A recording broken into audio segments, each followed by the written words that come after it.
So I often get a lot of questions about this guitar. This is my customized Eric Clapton model, Fender Stratocaster. Sorry, I've got a cable that's not functioning properly. But you can see right there, there's Eric Clapton's signature. It says Blackie on it. Wherever. Yeah, it says Blackie on it right here. Hard to see because it's wrapped around my neck, but it's pretty noticeable by the fingerboard. It's got such a white wood.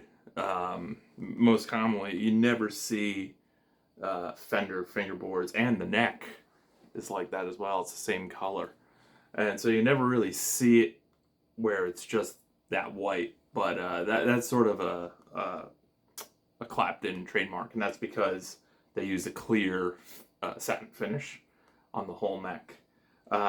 Originally, I got this guitar 2010. Really didn't play it very much. I bought it for myself as a graduation present when I got my bachelor's degree in classical guitar performance. The guitar has such differences between a lot of the guitars I played back then. Back then I was playing just super strats. That's all I was playing. Everything. 7 strings, dual humbuckers, Floyd Rose, all that kind of stuff, and bigger frets were more in vogue at the time, and this guitar has very tiny frets. They're very flat, very flat. They're vintage style frets. So I'm a huge Clapton fan from my early days of getting really serious into guitar, especially from Cream and all that. But if you know anything about Clapton's time in Cream, he didn't play a Fender. He played Gibson guitars. It wasn't until Blind Faith and then Derek and the Dominoes, and then his solo stuff where he was just playing pretty much exclusively Fender guitars. In Blind Faith, he played like a Telecaster with a Strat neck, or one or the other. One with like a Telecaster neck with a Strat body or something like that. He did some sort of switcheroo on it. But Clapton's very famous for the Blackie guitar, which is what this says here. The black model Strat, and the story of that is 3 Fender Strats that he already bought 6 Fender Strats when he came to the US, so they were like $100 a pop, back in the 60s or something like that. And so he bought 6 of them and gave 3 of them to friends. I think one went to Pete Townsend and some other people or whatever, and then he had 3 left, and then he took the parts he liked best from each and put them together in one guitar, and that became Blackie, which years later sold to Christie's auction for like $9 million or something like that.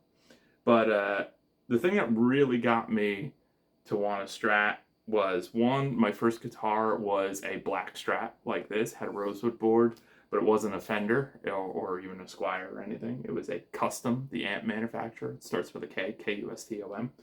I think the guitar was made in like Korea or something. This was very early. I got that guitar when I was 12 years old, so manufacturing wasn't as they didn't keep going over to cheaper labor like they do today, where a lot more guitars are from Indonesia and China.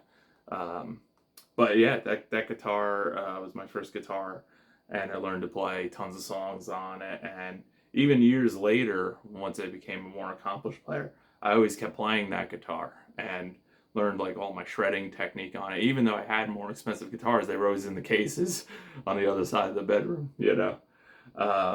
So that guitar I ended up playing a lot, and I always wanted it to sound like a real Stratocaster. The sound for me there was the Derek and the Dominoes record.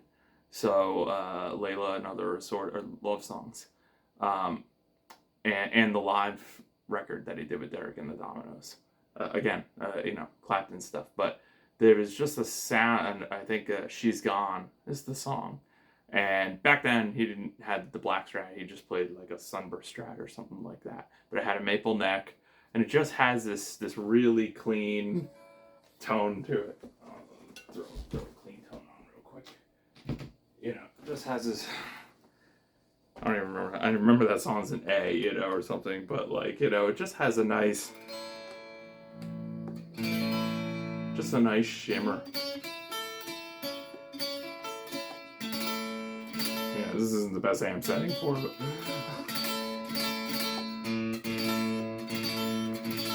There's just no other guitar that sounds like that. And yeah, so basically, I wanted a Fender, and I was working or teaching at a guitar store that was a Fender dealer, and got a great price on it and all that. And then had my Clapton Strat, and it was, this is the USA model. It's the one that's not custom shop or anything, but has all the stuff it needed to have. Had vintage noiseless pickups and the active controls and all that. And I'm playing this guitar, and I'm turning on the active mid boost and all that, and I just can't get the sound of the Derek and the Dominoes record. I just can't get that chime out of the pickups. I got a very fake sounding chime. So I basically stopped playing the guitar because I didn't like it, but I wanted to really like it.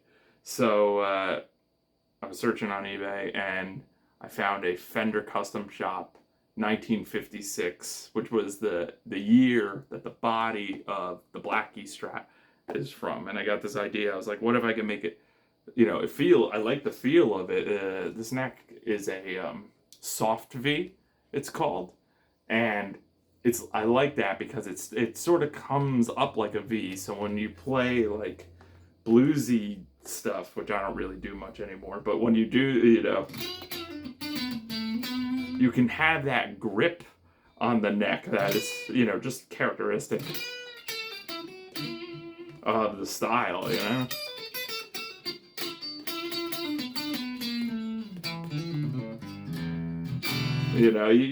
could have all that kind of stuff, and it's a good,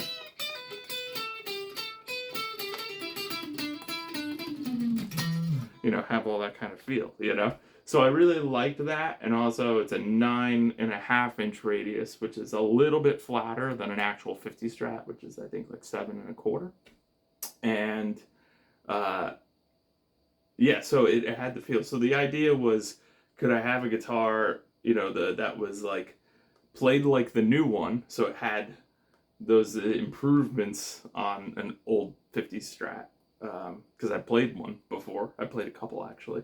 And yeah, they're different animals altogether, but that sounded like the old one. Sounded like a 50 Strat, sounded like the original Blackie.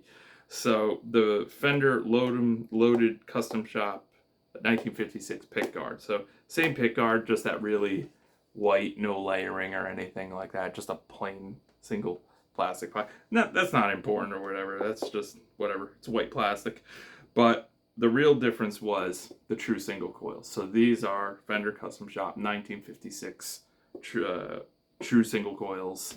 It sounds just like a 56 Strat. It's just, they're weak, and they just have all the chime that you want. You put it in the notch position, you get just everything I wanted out of the Strat sound, So I was very happy about that. Then that mid boost I hated anyway. It sounded awful. So that's gone now. So this is just a standard Strat electronically. Because they're true single coils, they're not noiseless. My friend was kind enough to shield the back of the cavity for me, so the cavity's fully shielded, which really helped a lot with any kind of hum. So it doesn't hum very much, which is great. And even when playing at high volumes, it's just nice to play. You plug like a brand new American Strat without the noiseless pickups into a high gain amp, it just groans like crazy. So the Strat is an old design from the 50s, but the company is keeping it alive by trying to get it to sound modern and all that, and all the push-pull pots and all that. But I just basically use the bridge pickup and the neck pickup. That's really about it. And that gives me sort of all the sounds I want. That's a Richie Blackmore approach, black and white, he considers it, Same thing, that binary option, bridge, strong and bright, neck, clear and warm, So I like that. a great deal. And then, even after that, I still didn't like playing it. Now, the guitar comes with 10 to 46 gauge strings, and it comes set up like that. And I never set it up any different. So I played it, and I was like, this is hard to play. It doesn't sound very good. And I couldn't, still, even after that, I still couldn't really get that Strat sound. And I realized that I couldn't get that Strat sound because I actually wasn't exerting the string enough because they were really hard to play. So a couple years later, I ended up moving down to 9 gauge strings on pretty much all my guitars. So I played 9 to 42. So I put 9 to 42 on, and I was like, that sounds better, you know? And then a bunch of years later after that, I was like, I want to go even lighter, you know? And also, I put a set of like 8 to 38 on. You know, I used a Dario MYXL on my electric guitars because they're strong and they've got like a sort of signature brightness to them. And so they're reliable, they stay in tune, and they sound unique. I like that unique sound. I like the fact that I could hear the string. So I played, the 8 set, and I liked it. It was better. I liked the lightness. It makes things a lot easier to play. It required me to lighten up the right hand, which is not really a bad idea at any point anyway. And then I just sort of got really tired of the mismatched feel of a standard set of strings. So then I started using custom singles. This is the second prototype of the custom singles. It's pretty good. I've since ordered more sets, so I don't think I'll be changing it. So, just playing it today. I'm like, yeah, no, I don't feel the need to adjust any gauges. So basically, I was going for a balanced set and going as light as I could, and then having a balanced feel on the basses, because since the basses are wound strings, if you use a string calculator like I did, the same amount of tension on a plain string and a wound string won't be the same, and the wound string will be a lot snappier. So I'm using 8, 10.5, 13.5, 21, 28, 38. So 8, 10.5, 13.5, 21, 28, 38. And that is my main electric guitar string choice right now. It's just very, very balanced in the left hand, especially if you're doing legato like that.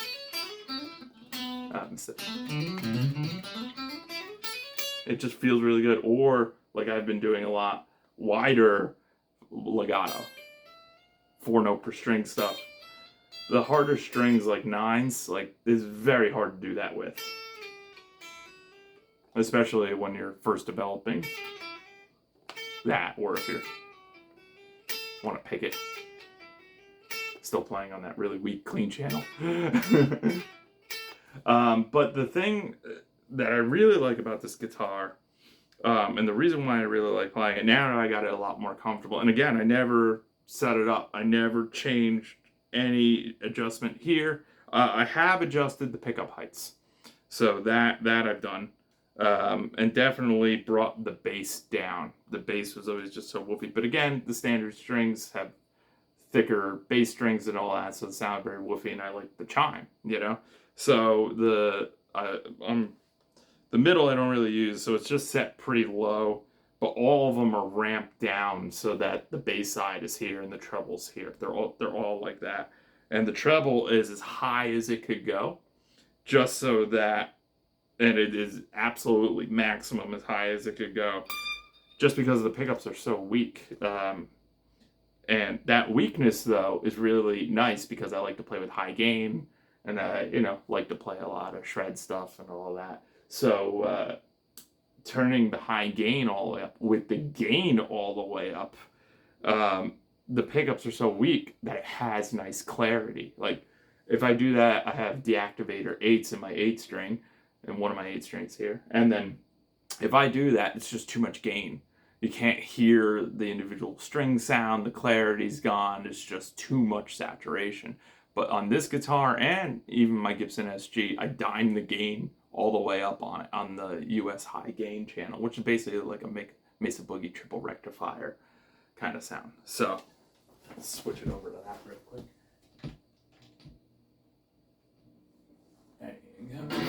Yeah, and it just has like a great string sound.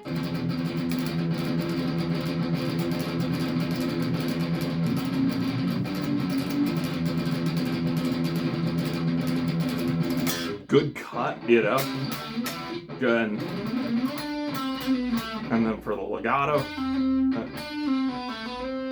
just really great definition. The strings are light enough now.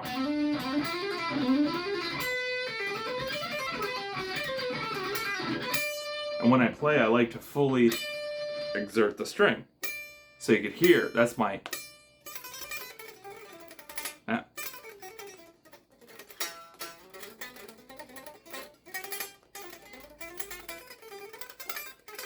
You see how that's unplugged, you know? So when you play the guitar like that and you get that acoustic reaction from it, then when it's amplified, you got all the back end gain on the amp, but the front end is very weak. You know, you get a really nice clarity, and to me that's tone, you know? That's what I'm hearing. So like if I'm doing a bigger chord with like full gain, I'm just hearing all the notes I'm playing, you know? Take the Hendrix chord, right? You could hear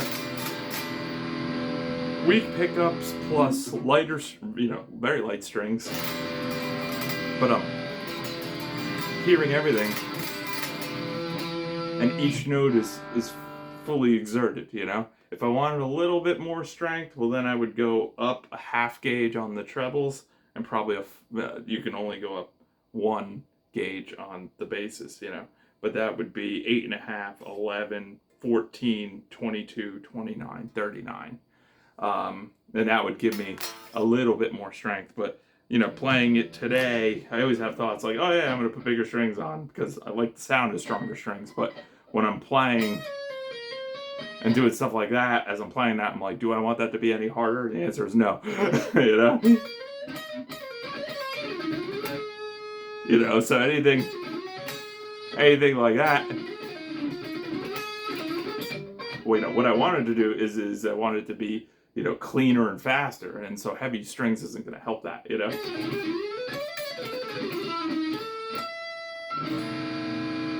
You know, so all the clarity is there, and it makes it a really enjoyable guitar to play for that reason. So, you know, anytime I'm doing any sort of style of music, I know it's a Strat, so, you know, like, let's play a little, like, Stevie Ray Vaughan sound, you know?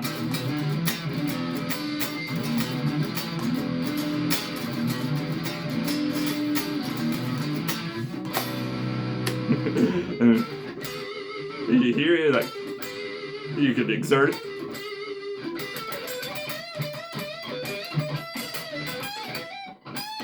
Trying to remember how Testify goes in my ear.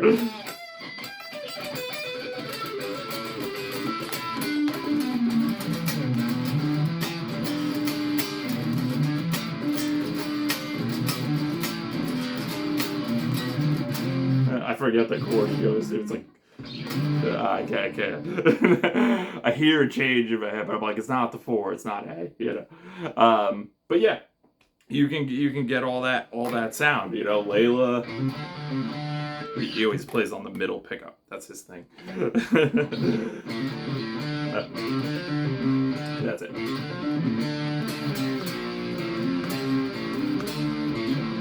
Middle finger.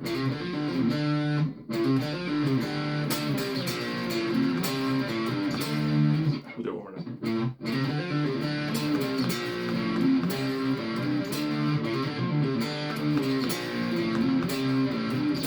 Then this is his fingering for that.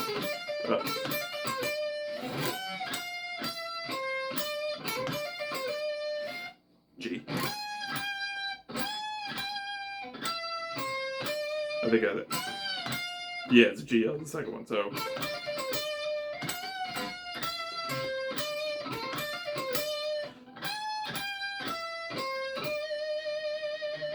You know, so it's just got the sound that made me fall in love with the Stratocaster in the first place, you know, and it's that sort of final version of my first guitar that I always wanted. And you know, then with the current string setup, it's very playable, so I can sort of let my imagination run wild, and that's exciting to me now, much more than the sound it is, you know, the Strat sound. I'm sort of, you know, got used to that, and now it's like, all right, I want to hear myself play new stuff and all that kind of thing. So yeah, so that makes this guitar a strong contender to be my number one. And really, it was the test guitar for the string set, which is why I played it so much when I was making daily videos and all that. But like I said, I bought extra sets, and my SG is going to get the same treatment, and my 8-string that I have here is also going to get the same treatment. So yeah, great guitar, Stratocaster, 1956 sound, modern feel and playability. So really cool guitar, well worth. I just think it's like the perfect Stratocaster experience for me, because it's got that ease in what I'm doing, but it's got the authenticity of the sound. You know, even, you know, you just do that like Hendrix thing, you know, like you know, where you're just like, and it just sounds like it, you know. I mean, not using the same string gauges, so if you really listen, you're like, oh, the string sounds a little thicker or whatever. But to me, it sounds really good, and it's very inspiring. And what could be better about an instrument than have it being inspiring? So thanks everybody who asked. This is a question I do get pretty often, because I'm doing really unusual and uncharacteristic things with the Stratocaster a lot. But yeah, really cool way to use an iconic guitar, and really cool way to experience an iconic guitar. So thank you everyone. Have a good one.